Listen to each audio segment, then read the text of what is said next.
Great to see you back. I've got a story today that's going to keep you hooked from start to finish. It's called The Emperor's Shadow, a tale of Constantine's Rome. Grab a seat, get comfortable, and let's jump right into it. In 326 AD, the city of Rome trembled beneath the weight of an emperor's rage, and in the shadow of his cruelty, two souls discovered that love could bloom even in the darkest of gardens. Lucia Petronia stood on the scaffolding of the Basilica Nova, her father's greatest commission, watching the morning sun paint the massive vaults with gold.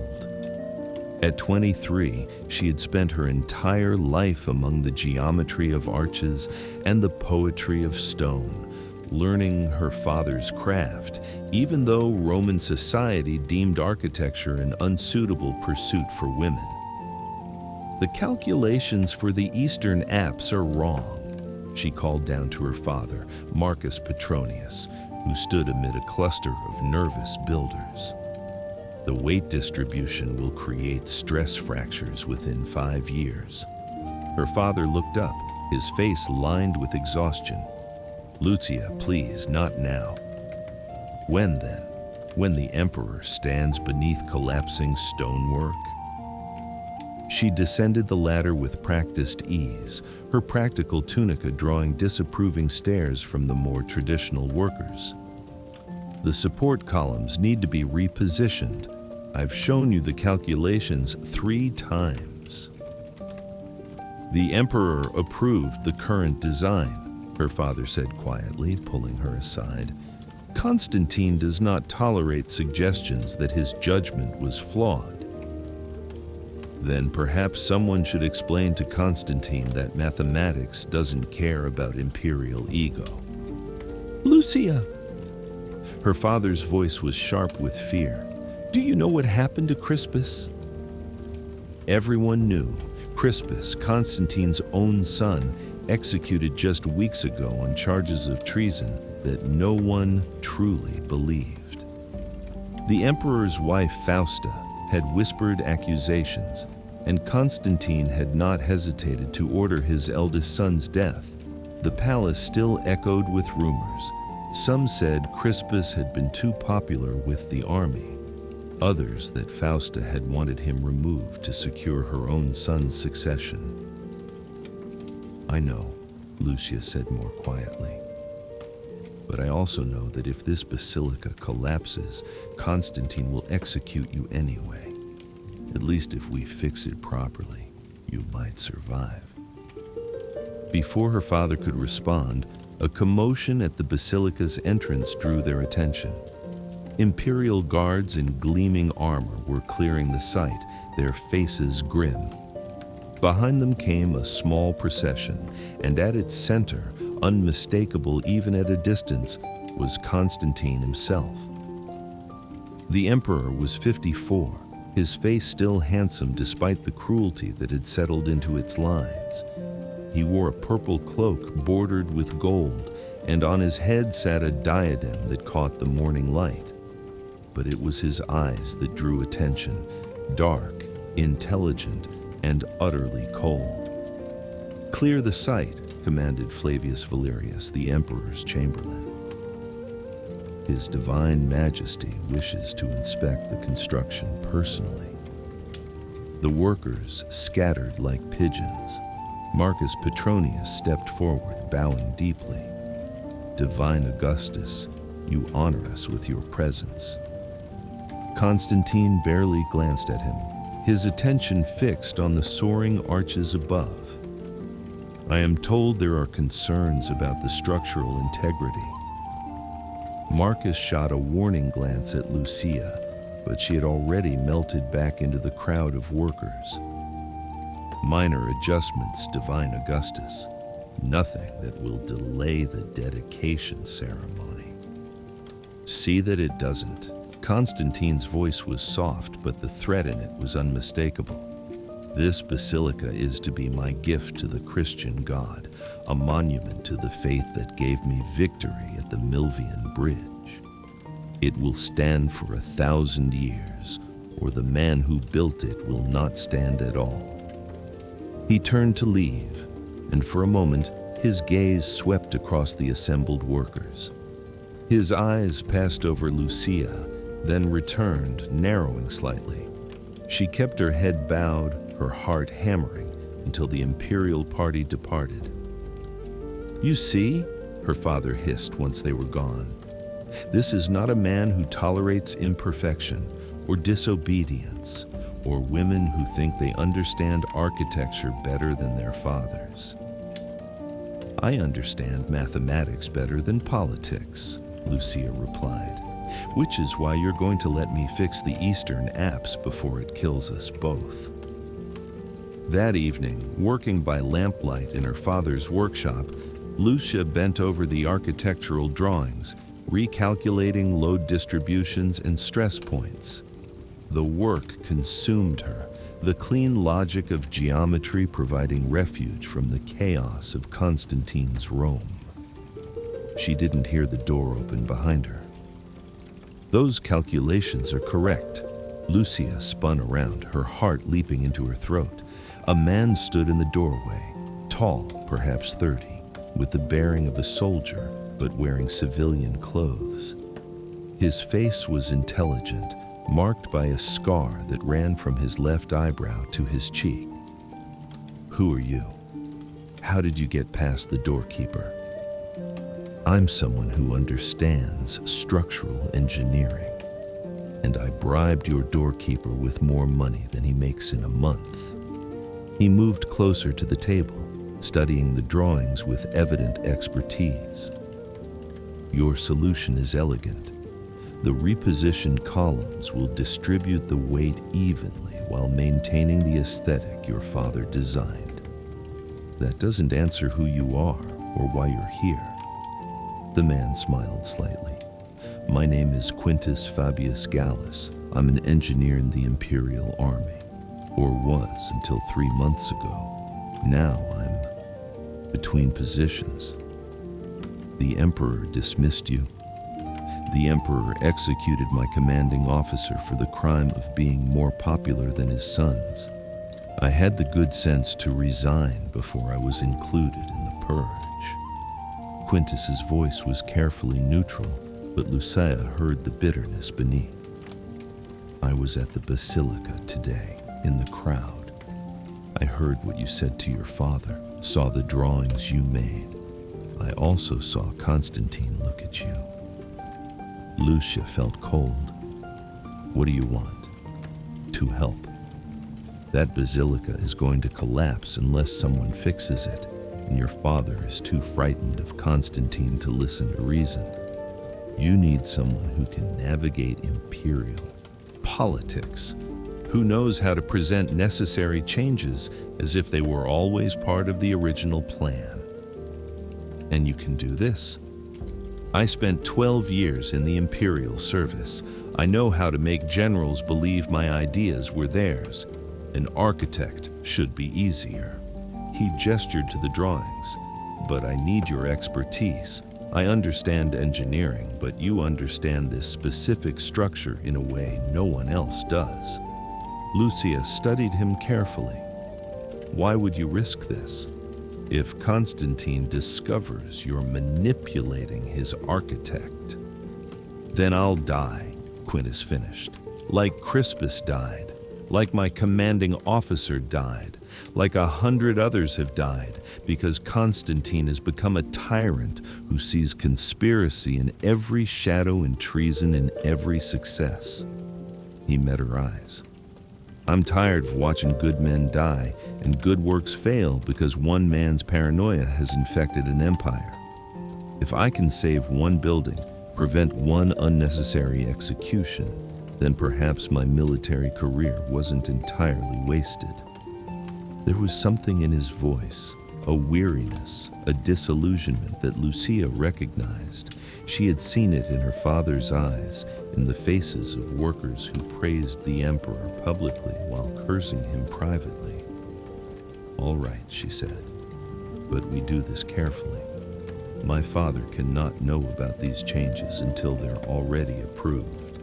and Constantine must never suspect that his original design was flawed. Agreed. Quintus extended his hand. Partners in architectural treason? Lucia hesitated, then took his hand. His grip was firm, calloused from years of military engineering. Partners in structural integrity. Let's not call it treason.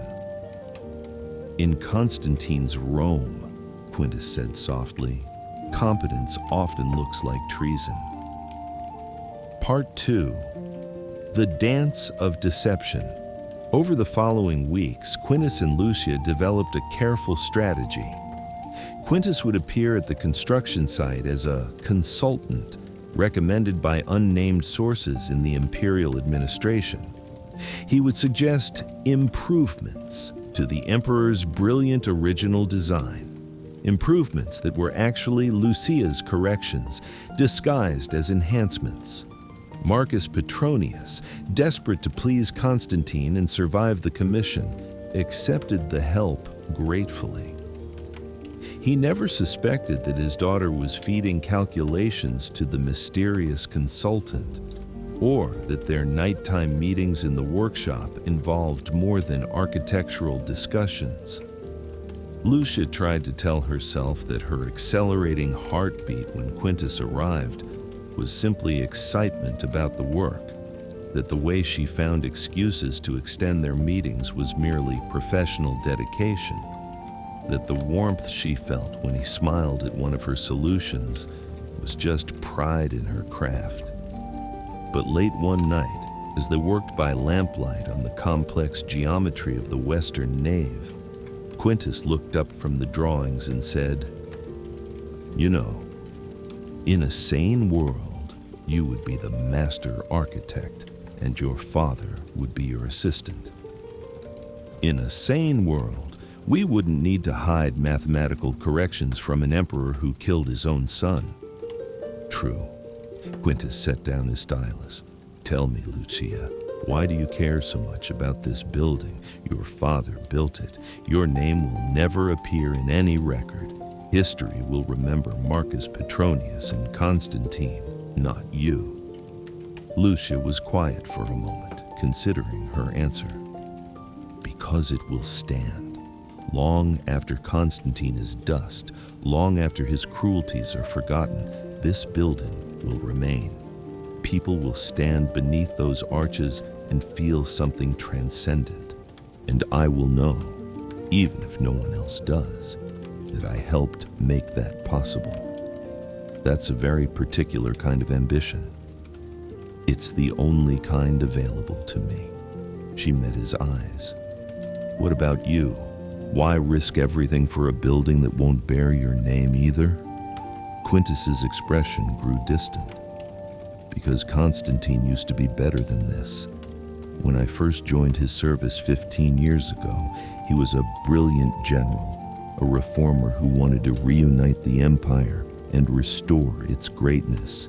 He promoted based on merit, listened to counsel, valued competence over flattery. He touched the scar on his face unconsciously. I got this at the Battle of Chrysopolis, fighting for him because I believed in his vision. What changed? Power, paranoia, time." Quintus's voice was bitter. "The man who defeated Maxentius and Licinius, who reunited the Roman world. Somewhere along the way, he decided that holding power mattered more than using it well. Every potential rival became a threat. Every independent voice became a conspiracy. Now he's executing his own family and terrorizing his architects. And the only thing that matters is that no one ever questions his judgment." "You sound like you hate him." "I hate what he's become. I mourn what he was." Quintus looked at her intently. "And I refuse to let his madness destroy everything good that remains, including brilliant architects who happen to be women." The air between them changed, charged with something neither had intended but both recognized. Lucia found herself acutely aware of how close they were sitting, how the lamplight caught the gold flecks in Quintus's eyes, how his hand rested near hers on the table. Quintus, I know, this is complicated, dangerous. He didn't move away, but I find myself looking forward to these meetings for reasons that have nothing to do with architecture. We barely know each other. I know you're brilliant, brave, and stubborn enough to argue with your father about mathematics while the Emperor's guards watch. I know you care more about the integrity of your work than your own safety. I know. He stopped, seeming to struggle with words. I know that in a world full of people motivated by fear and ambition, you're motivated by the desire to build something that will outlast us all. That's remarkable. Lucia felt her careful defenses crumbling. This is foolish. We're in the middle of a deception that could get us both killed. The Emperor is purging anyone he suspects of disloyalty. Your former commander is dead. Crispus is dead. Even Fausta. She stopped, aware that she was about to mention dangerous rumors. Even Fausta is in danger, Quintus finished quietly. Yes, I've heard the whispers, that Constantine is beginning to suspect she lied about Crispus, that her accusations were motivated by ambition rather than truth. The palace is a nest of vipers, and Constantine is becoming the deadliest snake of all. Then why would you add personal complications to an already dangerous situation? Because life is short. Because Constantine has taught me that power and safety are illusions. Because he reached out, his hand covering hers on the table. Because when I'm with you, I remember that there are things worth preserving in this world. Not just buildings, but people, moments, the possibility of something better than constant fear. Lucia should have pulled her hand away, should have reminded him of propriety, of danger, of all the rational reasons why this was impossible. Instead, she turned her hand over, her fingers interlacing with his. "We're going to regret this," she said softly. "Probably," Quintus agreed. "But I find I'm tired of living a life defined entirely by caution and regret." The kiss, when it came, was inevitable, slow and careful, as if they were both aware of crossing a boundary that couldn't be uncrossed. When they finally pulled apart, Lucia's heart was racing, and Quintus's eyes held a mixture of wonder and concern. "We'll be careful," he said. "We'll protect each other." "In Constantine's Rome," Lucia's voice was shaky. "No one is safe, no one is protected. The Emperor killed his own son Quintus. What makes you think we're different?" "Because we're not important enough to notice," Quintus said. "We're architects and engineers, not rivals for power.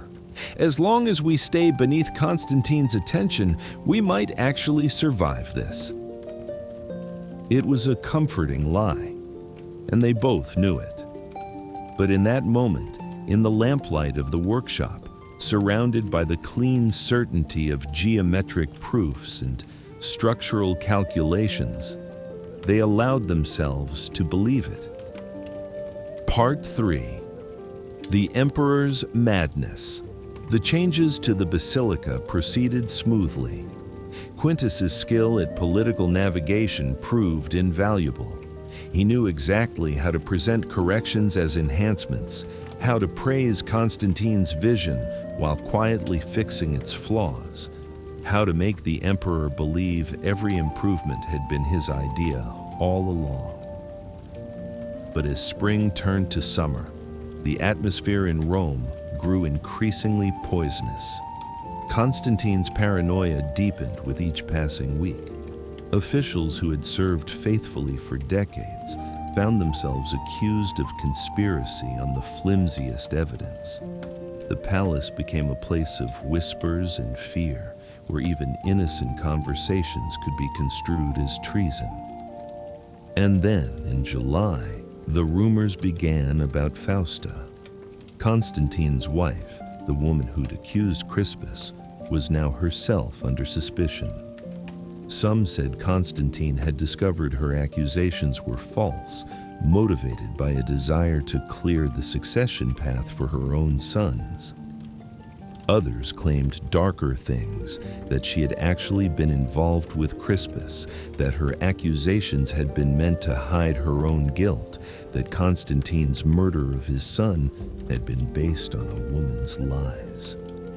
No one knew the truth, but everyone knew the danger. Lucia heard the news from her father, who had been summoned to the palace to discuss final arrangements for the basilica's dedication ceremony. He returned ashen-faced, his hands trembling. "Fausta is dead," he said without preamble. "The emperor ordered her executed. They say he swallowed hard. They say he had her locked in an overheated bath until she suffocated from the steam." Lucia felt sick. His own wife? His own son? His own wife? Who's next? Marcus looked at his daughter with haunted eyes. "Lucia, you must be so careful. Any association with Crispus, with Fausta, with anyone the emperor suspects, it could destroy us." "Father, we're architects. We have nothing to do with palace intrigues." "Everyone has something to do with palace intrigues when Constantine decides they do." Marcus gripped her shoulders. "Promise me you'll be cautious. No unnecessary risks. No." He trailed off, his eyes narrowing as he looked at her. "Lucia, this consultant, Quintus Fabius Gallus, how well do you know him?" Lucia's heart began to race. "He's helping with the structural work. You approved his involvement." "I approved his technical assistance, but I've been asking questions. He served under Sextus Martinianus, the General Constantine executed for treason. He resigned from imperial service immediately afterward." Marcus's face was tight with fear. "Association with accused traitors is dangerous, Lucia. If Constantine learns that someone connected to Martinianus has been influencing our work." "Quintus had nothing to do with whatever Martinianus was accused of. He's just an engineer." "There's no such thing as just anything in Constantine's Rome." Her father's voice rose. "Everyone is potentially guilty. Everyone is potentially suspect. I will not lose my daughter because she was too naive to understand the danger."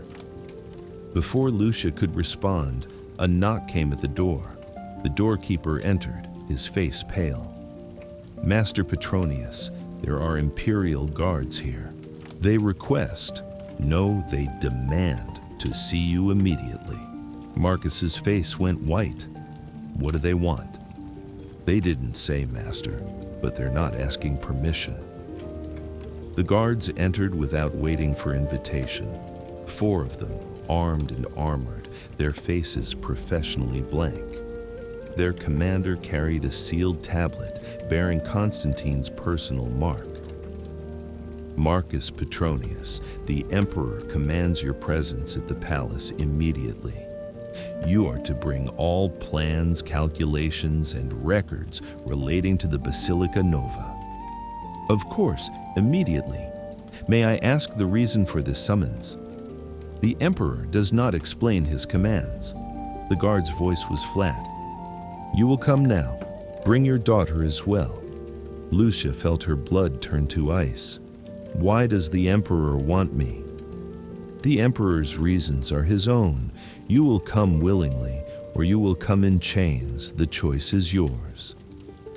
The palace was a labyrinth of marble and terror. Lucia and her father were led through corridors filled with nervous officials and watchful guards, past doors behind which the empire's fate was decided by a man who was increasingly unstable.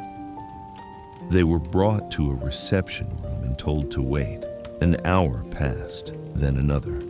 The silence was oppressive, filled with unspoken fears. Finally, the door opened. But instead of guards or officials, Quintus entered, his face grim. "What are you doing here?" Marcus demanded. "The same reason you are. Constantine has questions about the basilica." Quintus's eyes met Lucia's, and in them she saw both warning and determination. "Listen carefully. The Emperor believes someone has been altering his design without permission. Someone has whispered that the original plans were flawed, that corrections were made in secret. Who would say such a thing?" But even as Lucia asked, she knew. Palace politics were a pit of vipers, and anyone could become a target. Perhaps another architect, jealous of her father's commission.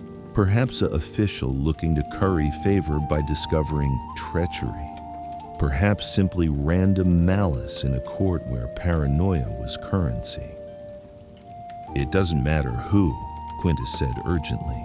"What matters is that Constantine is furious. He believes his judgment was questioned, his expertise doubted. You know how he responds to that." "What do we do?" Marcus's voice was breaking. "We tell the truth," Quintus said, or rather, a version of it. The original design was magnificent but required minor practical adjustments. These adjustments were made with utmost respect for the Emperor's vision by the most loyal of servants, solely to ensure that Constantine's monument would stand for eternity. He'll never believe that. He will if I take responsibility. Quintus's voice was steady. "I was the consultant. I suggested the changes. You simply followed my recommendations, trusting my expertise. The blame falls on me, not on you." "They'll kill you," Lucia said, her voice barely a whisper. "Perhaps, but I'm already suspect because of my service under Martinianus. You're not. If I confess to making unauthorized changes out of overzealous dedication to the Emperor's glory, of course, then you remain innocent.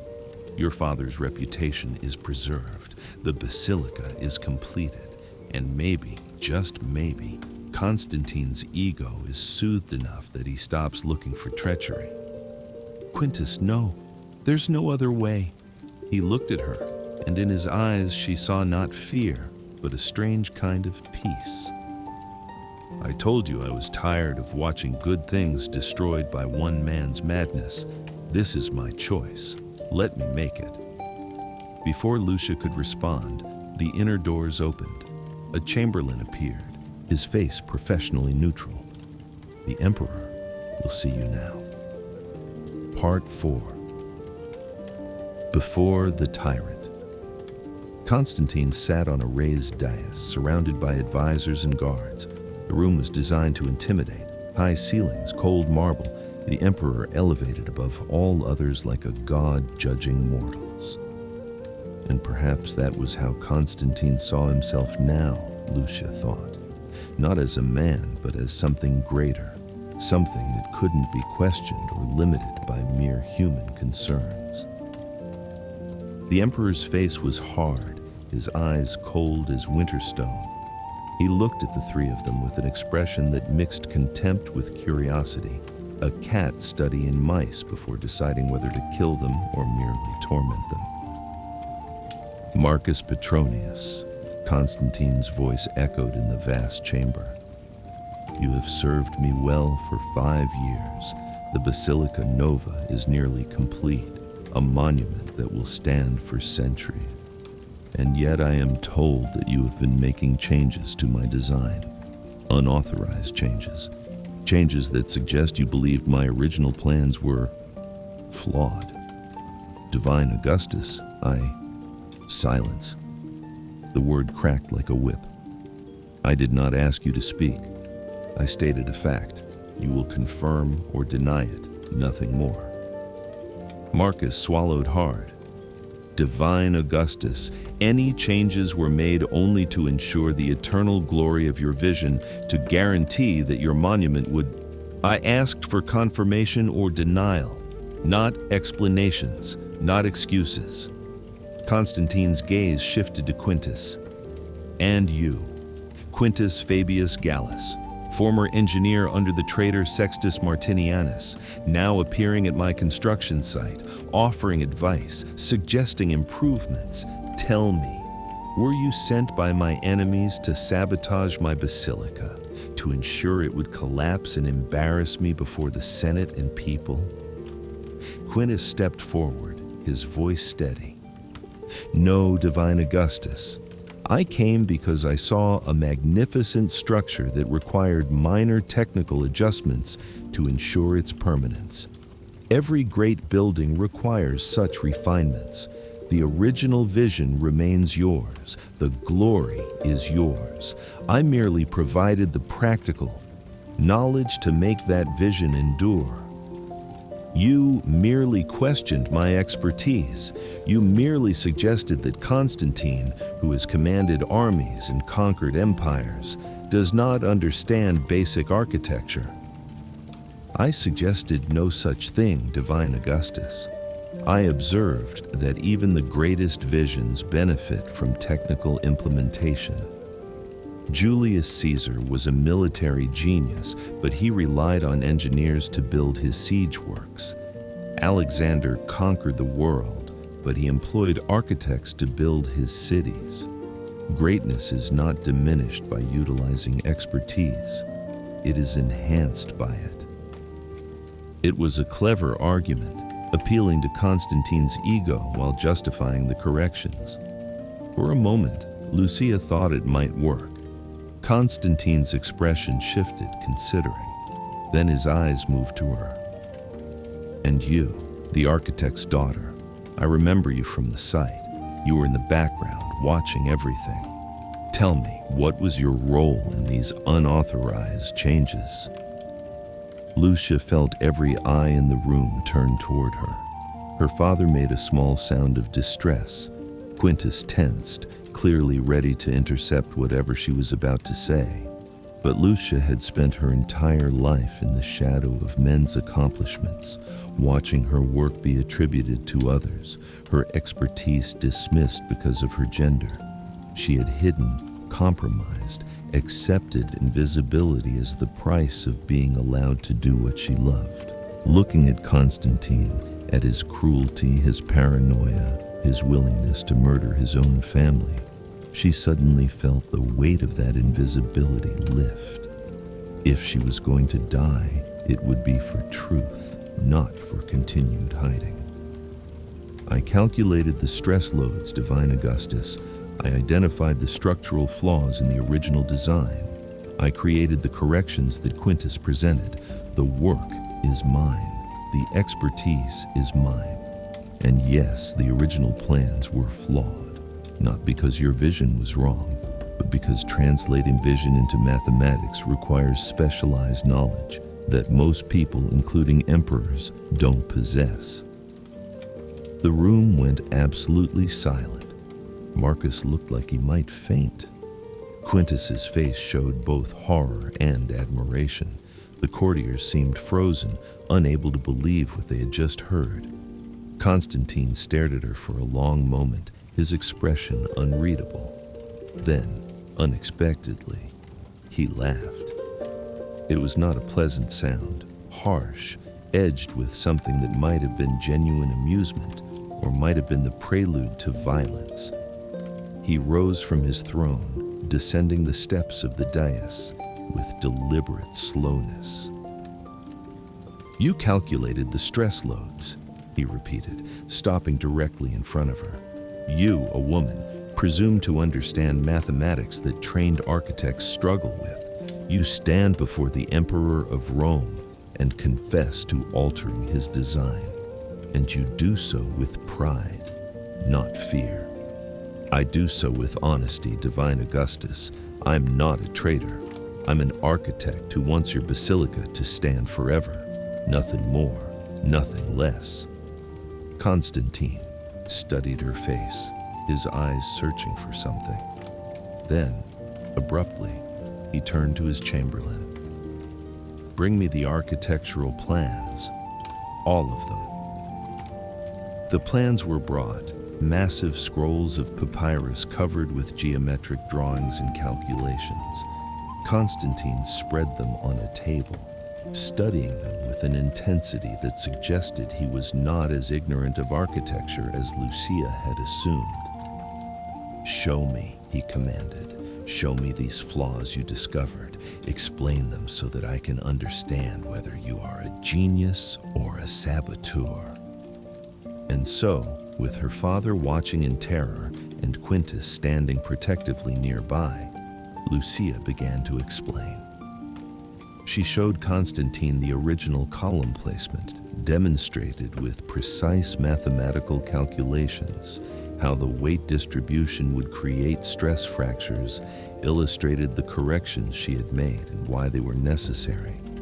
She spoke clearly, without condescension or fear, treating the emperor as she would treat any intelligent person seeking to understand a complex technical problem. And Constantine, surprisingly, listened.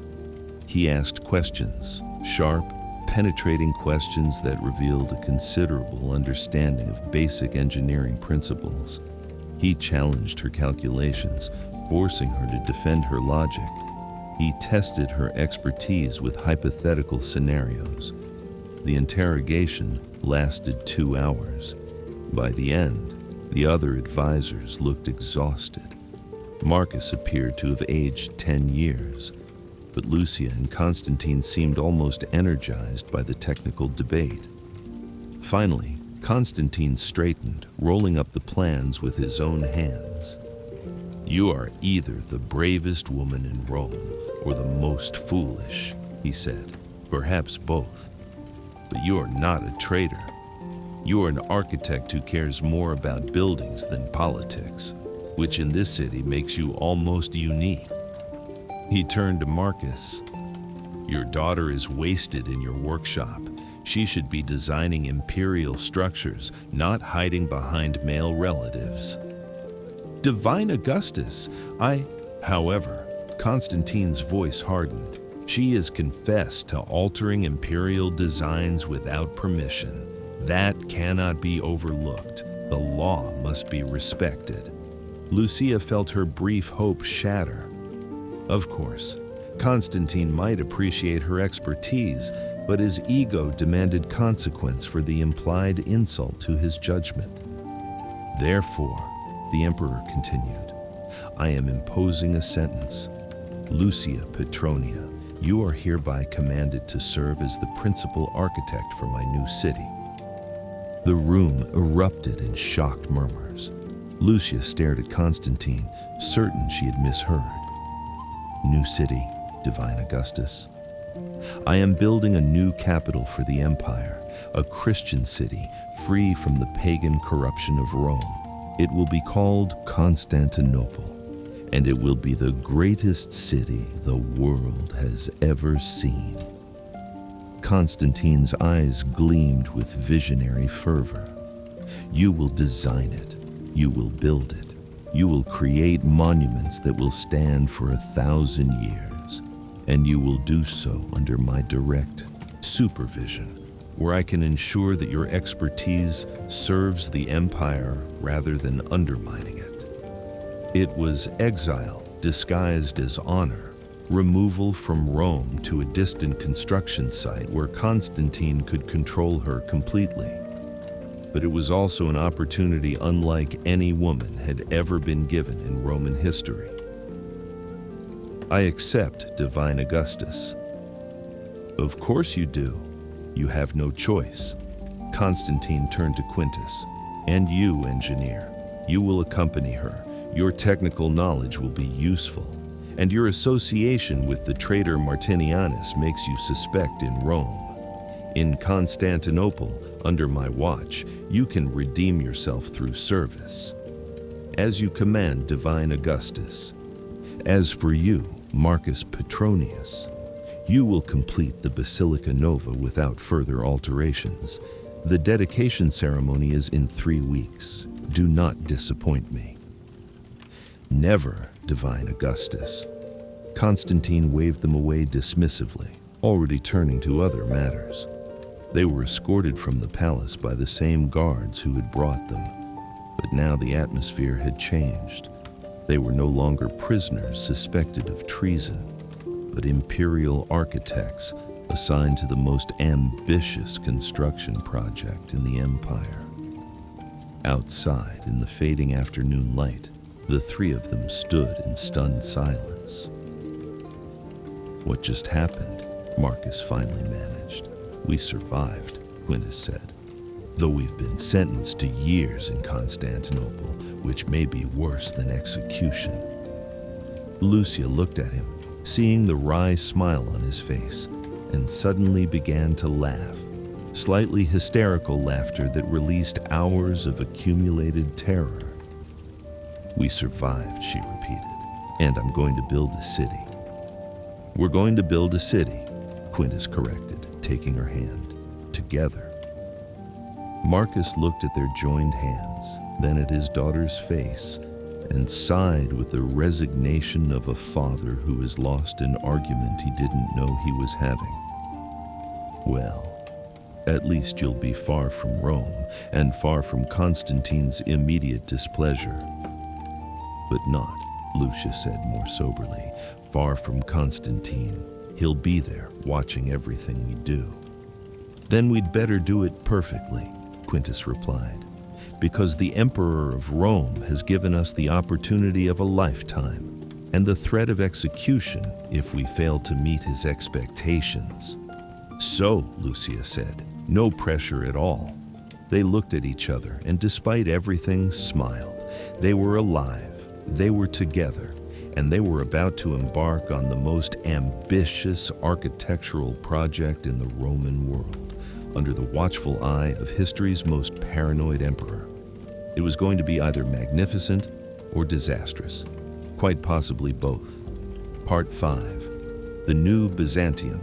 The journey to Byzantium took 6 weeks.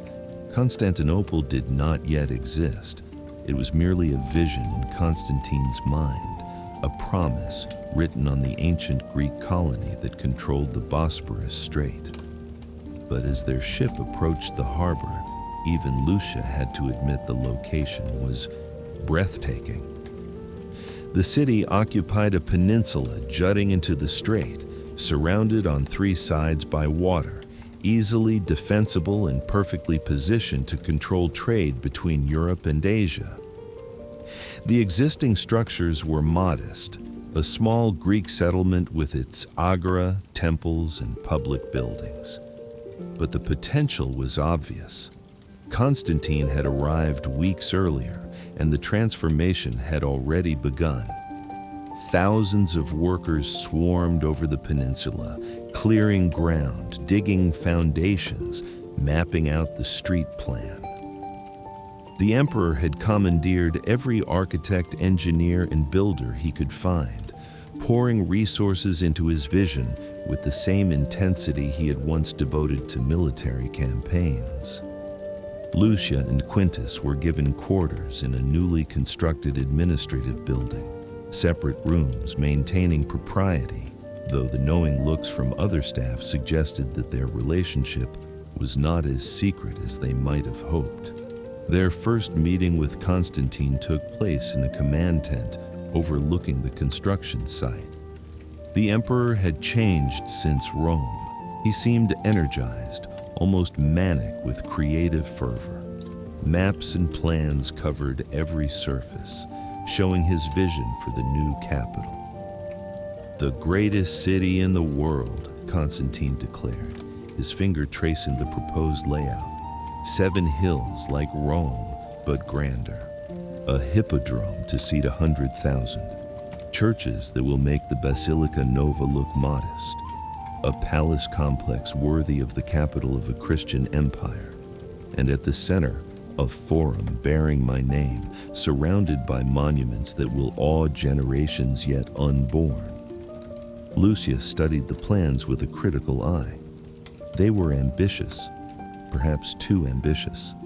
The proposed construction timeline was impossibly short, the budget astronomical, the engineering challenges substantial. "Divine Augustus," she said carefully, "the scope of this project will require decades to complete properly." I don't have decades. I'm 54 years old and I have sins to atone for. Constantine's voice was suddenly bleak. Crispus, Fausta, others whose names haunt my sleep. This city is my redemption, a Christian capital that will outlast my failures, my cruelties, my mistakes. It will be completed in 6 years, no longer. 6 years for an entire capital city. 6 years, Constantine repeated, his tone brooking no argument. You will find a way. You have already demonstrated that you can solve problems others consider impossible. Now you will solve this one. Quintus cleared his throat diplomatically. Divine Augustus, might I suggest a phased approach? We complete the essential structures, walls, aqueducts, the hippodrome, one major church within 6 years for the dedication ceremony. Additional monuments can be added gradually afterward, ensuring quality while meeting your deadline. Constantine considered this, then nodded sharply. Acceptable, but the dedication ceremony must be spectacular. The world must see that Constantinople is not merely another city, but the future of the empire. Over the following months, Lucia and Quintus threw themselves into the work with an intensity that bordered on obsession. They were building not just a city, but a legacy. And they were doing so under the scrutiny of an emperor whose mood could shift from generous to murderous with terrifying speed. But they were also building something else, more private and precious. In the evenings, after 16-hour days of surveying sites and calculating specifications, they would meet, ostensibly to review plans, actually to simply be together, to find in each other's company a refuge from the constant pressure of Constantine's demands. "We should get married," Quintus said one evening, looking up from a set of aqueduct drawings. Lucia nearly dropped her stylus. "That's possibly the least romantic proposal in history.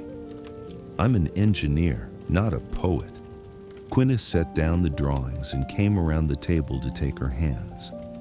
"But I'm serious, Lucia. We're building a city together. We might as well build a life together.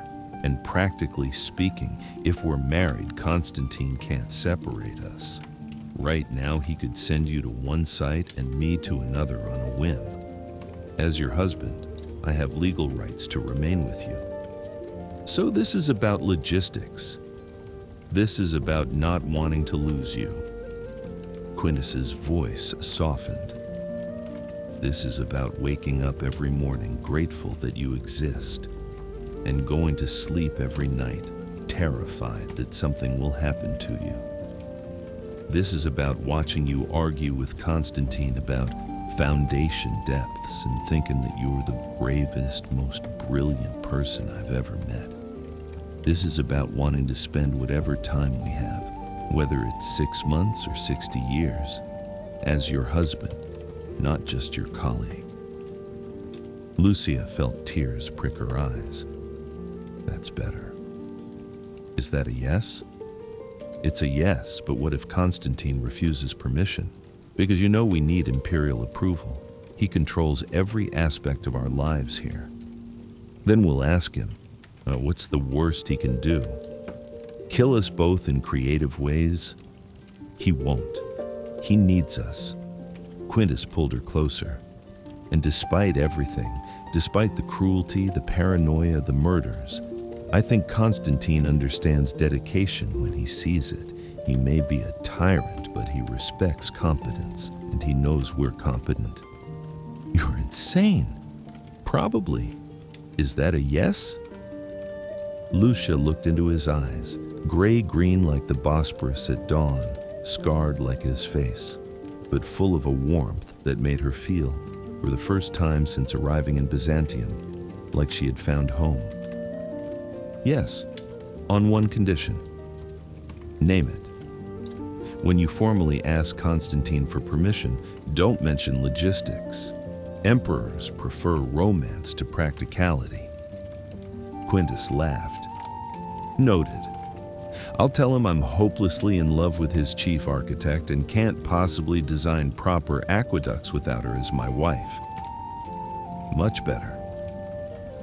They were married 3 weeks later, in a small Christian ceremony attended by Constantine himself. The emperor gave a brief speech about the importance of family, about building the future, about the sacred bond of marriage, and Lucia watched his face carefully, seeing the shadow that passed over it when he mentioned family. Was he thinking of Crispus, the son he'd murdered? Of Fausta, the wife he had executed? Did he feel remorse? Or had he convinced himself that those killings were necessary? Looking at Constantine's expression, controlled, regal, utterly impenetrable, Lucia couldn't tell. After the ceremony, Constantine presented them with a villa on one of the city's hills overlooking the Bosporus. It was luxurious by any standard, filled with fine furniture and attended by a staff of servants. "Build my city well," Constantine said as he handed Quintus the deed, "and perhaps you will live to see your children grow old in the capital you created." It was blessing and threat in one sentence, and they both understood. Succeed, and they would be honored. Fail, and Constantine's favor would evaporate as quickly as it had appeared. Part 6. The Weight of Empire. The construction of Constantinople proceeded with brutal efficiency. Thousands of workers labored from dawn to dusk, hauling stone, mixing concrete, raising columns.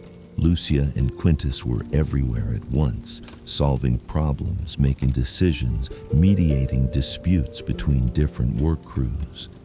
The Hippodrome took shape first, a massive stadium that would seat 80,000 spectators. Lucia designed its foundations with meticulous care, knowing that Constantine intended it to be the heart of his new capital's public life. The emperor visited the site weekly, inspecting progress, demanding modifications, occasionally praising innovative solutions. But as the months passed, Lucia began to notice changes in Constantine. His moods grew more erratic.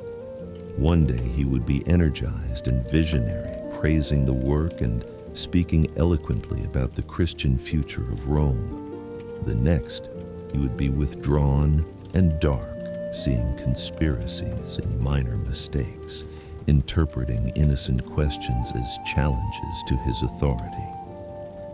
"He's getting worse," Quintus said one night as they lay in bed, exhausted from another 16-hour day. Today, he threatened to execute the master mason because a decorative column was 2 inches shorter than specified. Did he follow through? No, but 5 years ago, he wouldn't have made the threat at all. Quintus stared at the ceiling. "I served under Constantine when he was at his best. The man I knew would never have killed his own son. But the man building this city, I'm not sure what he's capable of anymore." Lucia rolled over to face him. "Do you think we're in danger?" "I think everyone is always in danger around Constantine. But we're useful, which provides some protection. And we're not rivals for power, which helps. The real danger is when the city is complete and he no longer needs us. That's 4 years away. Assuming we meet his impossible deadlines, assuming nothing goes wrong, assuming Constantinople rises from nothing to rival Rome in less time than it takes most cities to build a single major temple. You think we'll fail?" Quintus was quiet for a moment. "I think we might succeed in building a magnificent city while destroying ourselves in the process. The work is consuming us, Lucia. When was the last time we had a conversation that wasn't about construction schedules or material shipments? When you proposed to me while reviewing aqueduct plans." He smiled slightly. "That was 5 months ago. We've been married for 4 months, and I feel like we've barely seen each other except across construction sites.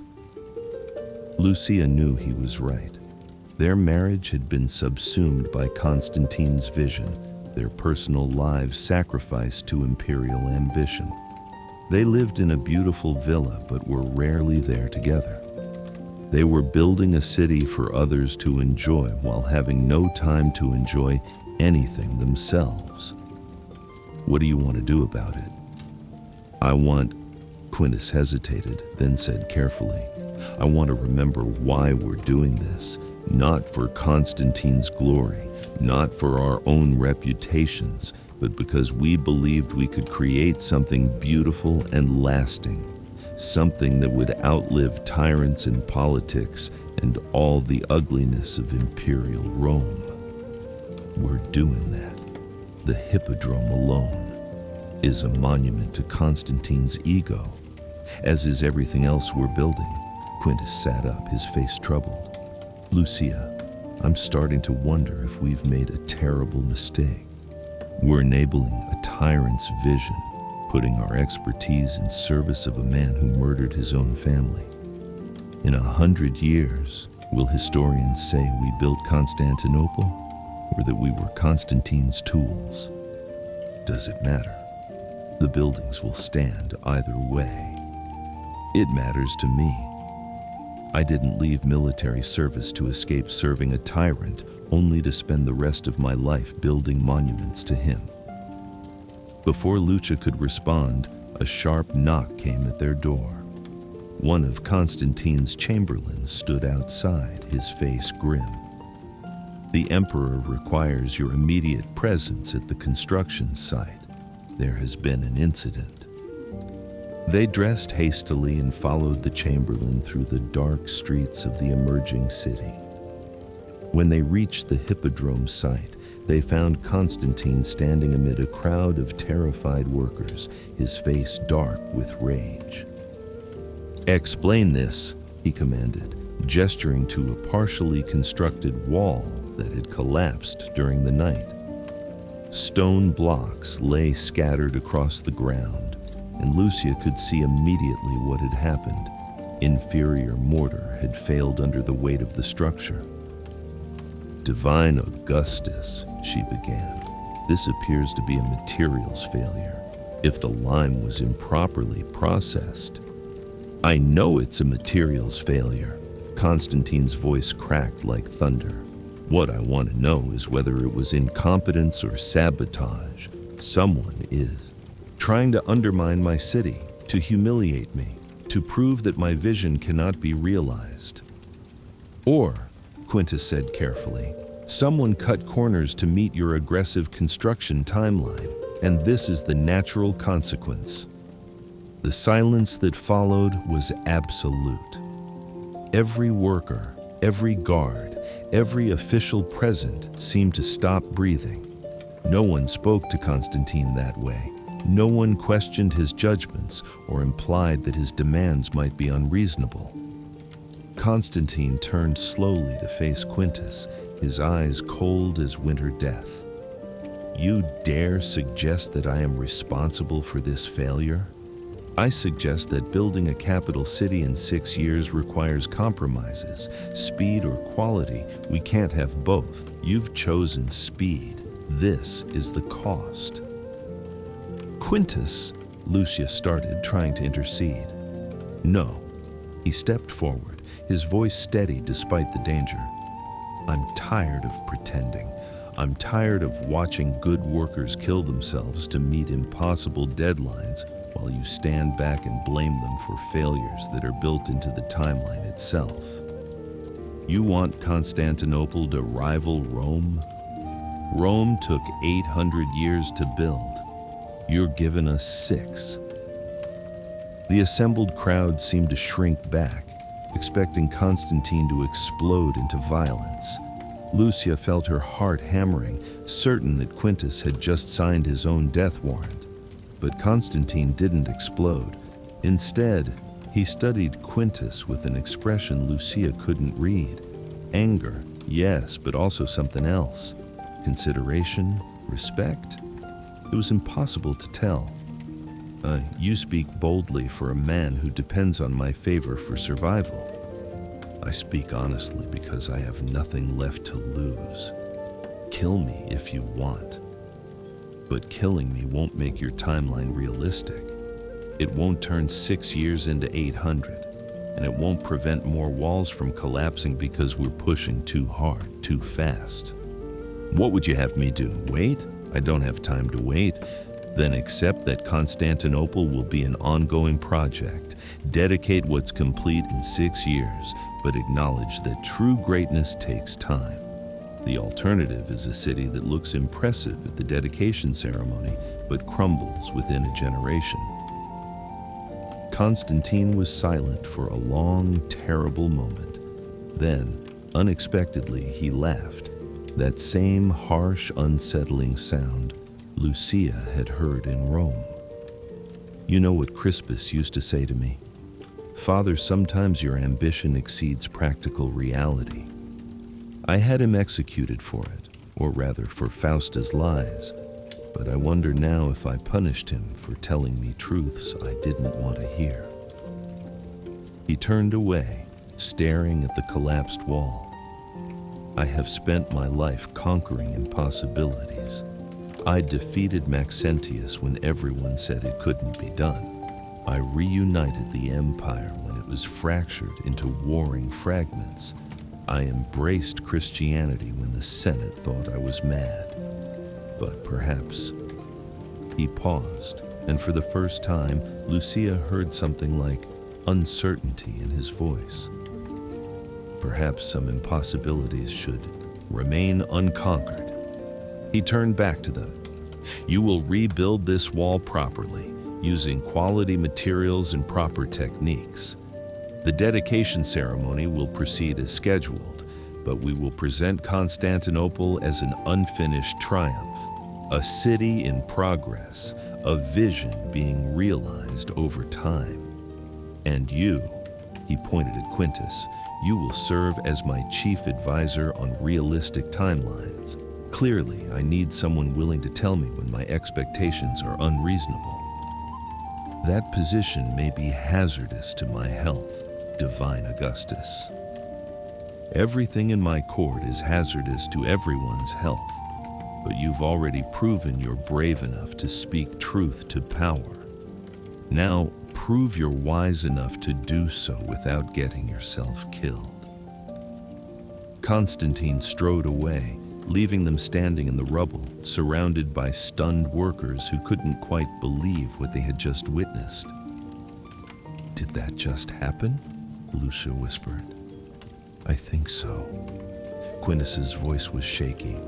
I think Constantine just promoted me for insulting him, or set you up for a more elaborate execution later.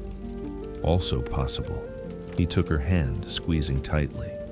But for now, we're alive, and we have permission to build Constantinople properly instead of quickly.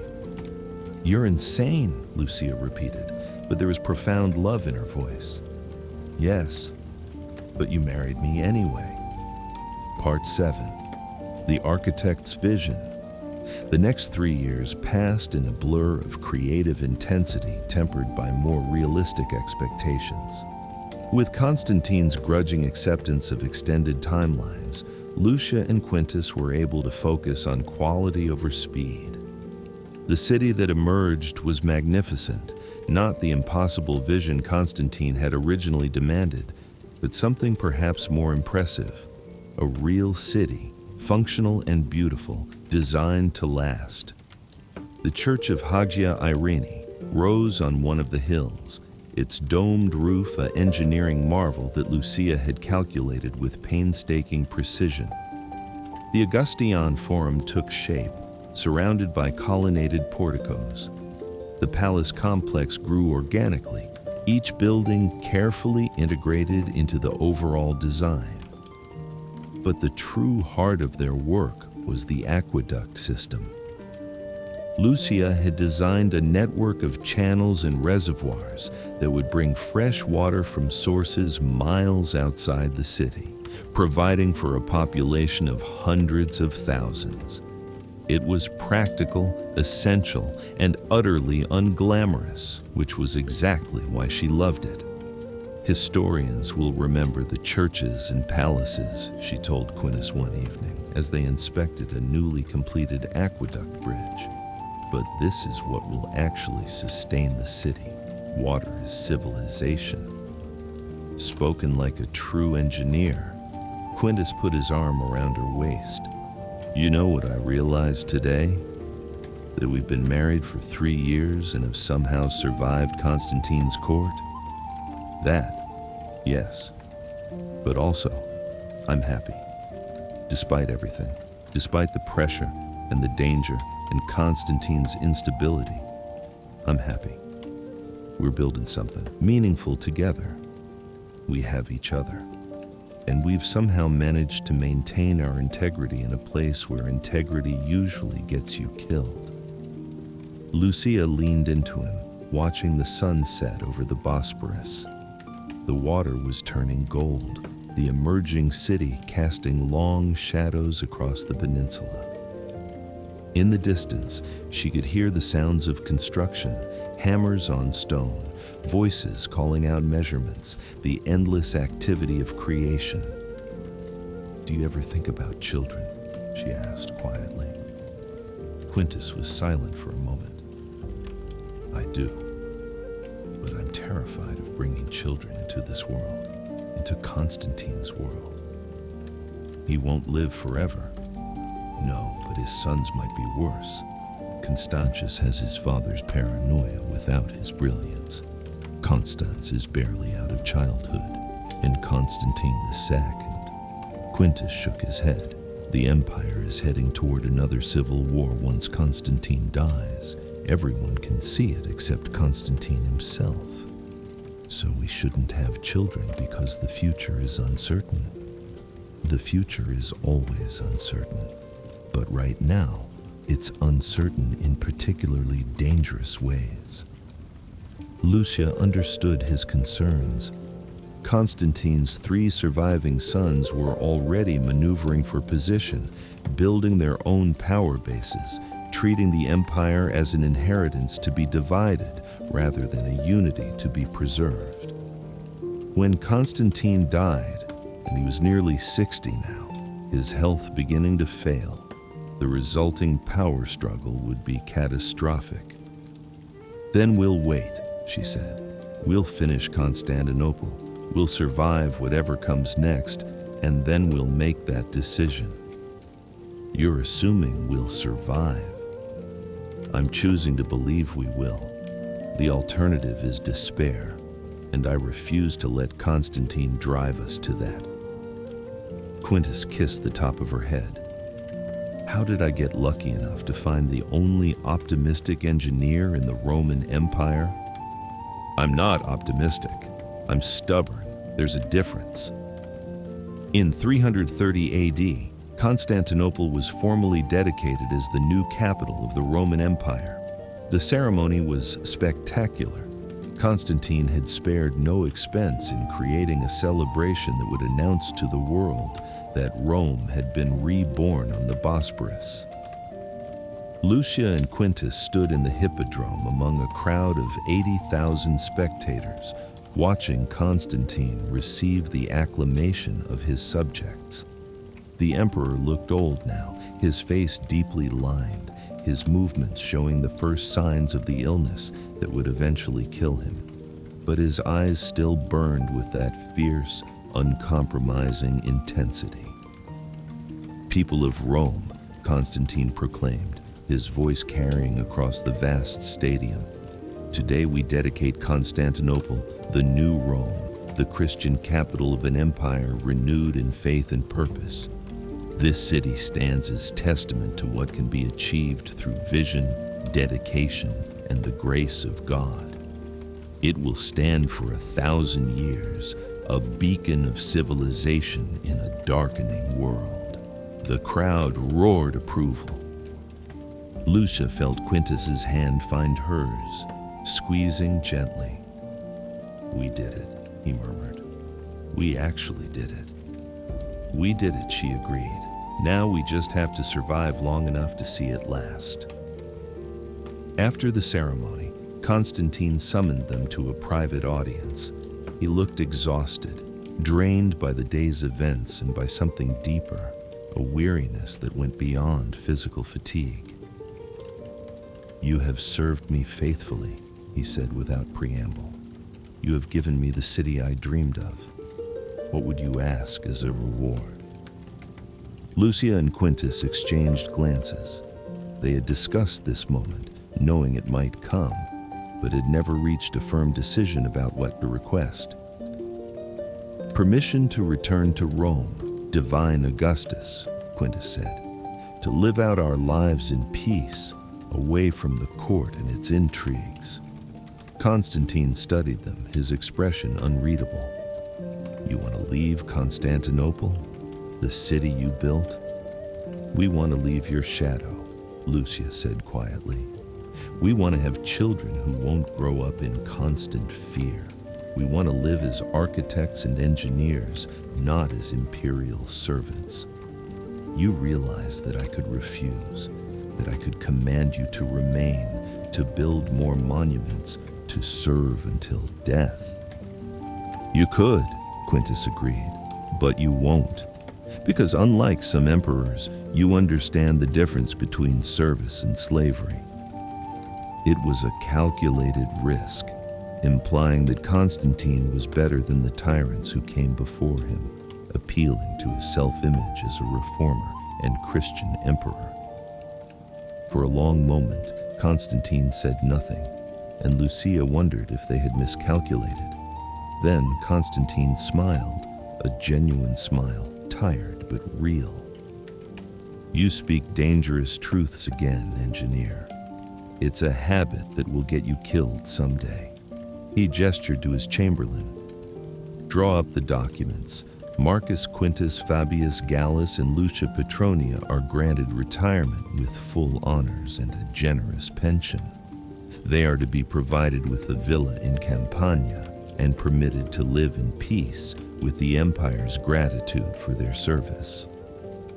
"You're letting us go?" Lucia couldn't quite believe it. "I'm letting you escape. There's a difference." Constantine's voice was bitter. "Stay, and you'll be consumed by the court. Leave, and perhaps you'll have the happiness that has eluded me. Perhaps your children will grow up without the weight of empire crushing them. Perhaps."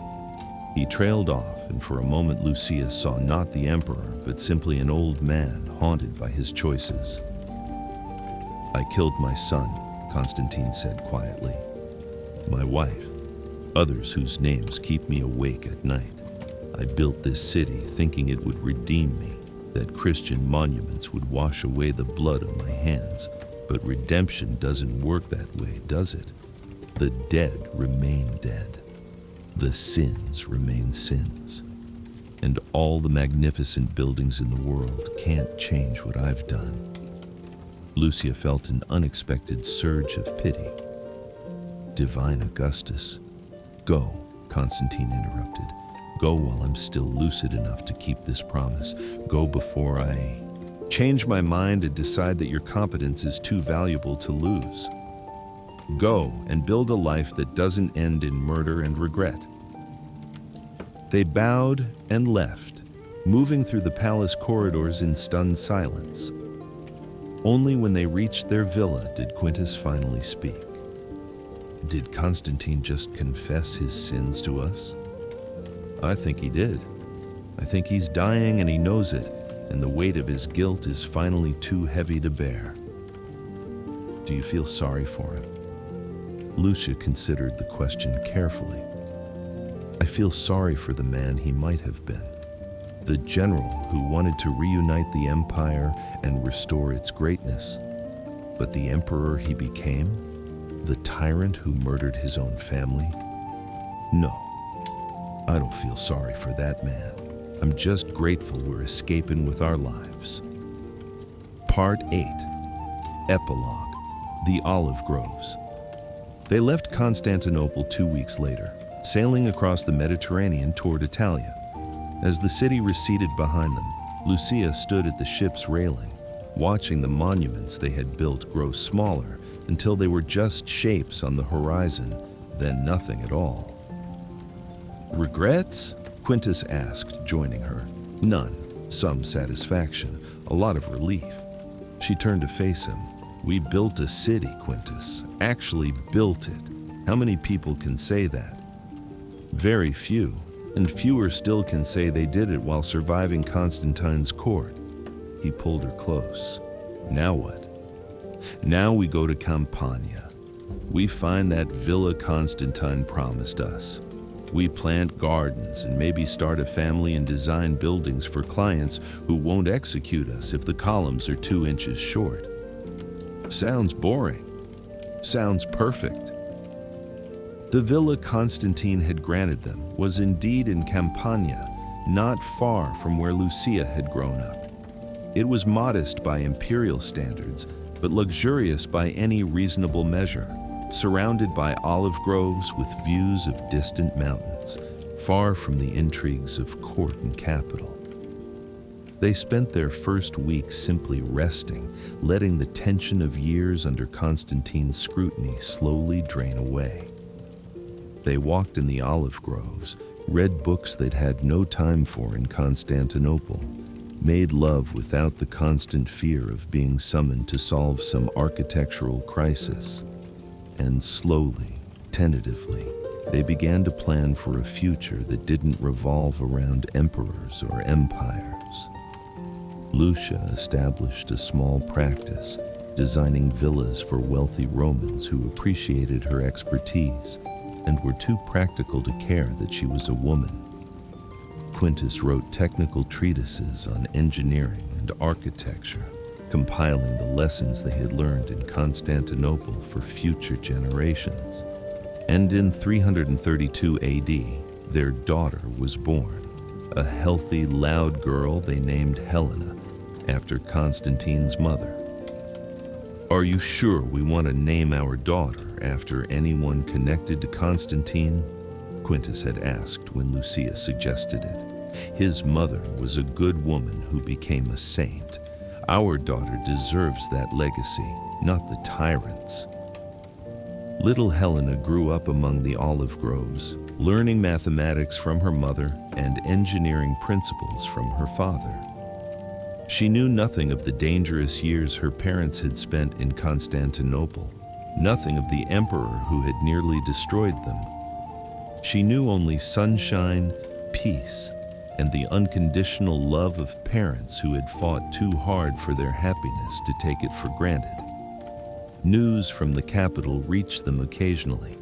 Constantine died in 337 AD, finally succumbing to the illness that had plagued his final years. His 3 sons divided the empire and immediately began fighting over it, just as everyone had predicted. The Christian unity Constantine had hoped to establish fractured into competing theological factions. The new Rome he had built became a prize fought over by ambitious generals and scheming courtiers. But Constantinople itself stood.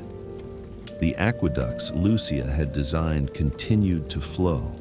The hippodrome hosted its chariot races. The churches and forums and palaces endured, fulfilling Constantine's dream even as his political legacy crumbled. "Do you think it was worth it?" Quintus asked one evening, 30 years after they had left Constantinople. They were old now. Lucia's hair was white, Quintus's face more scarred by time than by his old war wound. Their daughter was grown, married, with children of her own. The empire they had served was fractured and struggling, constantly under threat from barbarian invasions and internal conflicts. Building the city? Yes, absolutely. Lucia looked out over the olive groves, golden in the setting sun. Serving Constantine? I'm less certain. But I know this: we survived him. We escaped his shadow, and we built lives that were our own, not his. And we built a city that will outlast everything, including Constantine's memory. Do you think people will remember us 1,000 years from now? Quintus laughed softly. No, they'll remember Constantine. His name is on everything. But perhaps someone, somewhere, will find an old document mentioning the engineers who actually did the work. And maybe they'll wonder what kind of people we were. I hope they never know about Constantine's cruelty. I hope they remember only the buildings. That's the curse and blessing of architecture. The buildings survive. The people who made them fade away. But their work remains, speaking for them across the centuries. They sat in comfortable silence, watching the sunset over the Campanian hills. In the distance, they could hear their grandchildren playing, their laughter carrying on the evening breeze. It was a simple sound, ordinary and precious, the sound of life continuing, of generations succeeding generations, of ordinary happiness in an uncertain world. "I love you," Lucia said quietly. "I don't say it enough. You say it every day, in how you look at me, in how we work together, in this life we've built." Quintus took her hand, his grip still strong despite his age. "You were right, all those years ago in Constantinople. The buildings will stand. But this, us, our family, the life we made, this is what really matters." Lucia squeezed his hand, feeling the rough calluses earned from decades of work, the warmth of skin against skin, the simple physical reality of love enduring. Far away in Constantinople, the city they had built continued its complex existence, growing, changing, adapting to new rulers and new circumstances. It would stand for more than 1,000 years, just as Constantine had prophesied, surviving the fall of Rome itself, outlasting emperors and empires, until finally conquered by the Ottomans in 1453 AD. But in the olive groves of Campania, in the villa where Lucia and Quintus lived out their days, time moved differently. There were no emperors to serve, no impossible deadlines to meet, no paranoid tyrants to appease. There were only the rhythms of ordinary life, seasons changing, children growing, the patient, persistent work of tending to things that mattered. They had survived Constantine. They had built his city. And then, most remarkably, they had built something even more lasting, a life of their own choosing, free from the shadow of empire, grounded in love and sustained by the simple courage to refuse despair even in the darkest times. That, Lucia thought, as the sun finally set and stars began to emerge in the darkening sky, was a victory more meaningful than any monument, a victory that no emperor, however cruel or powerful, could ever take away. The end.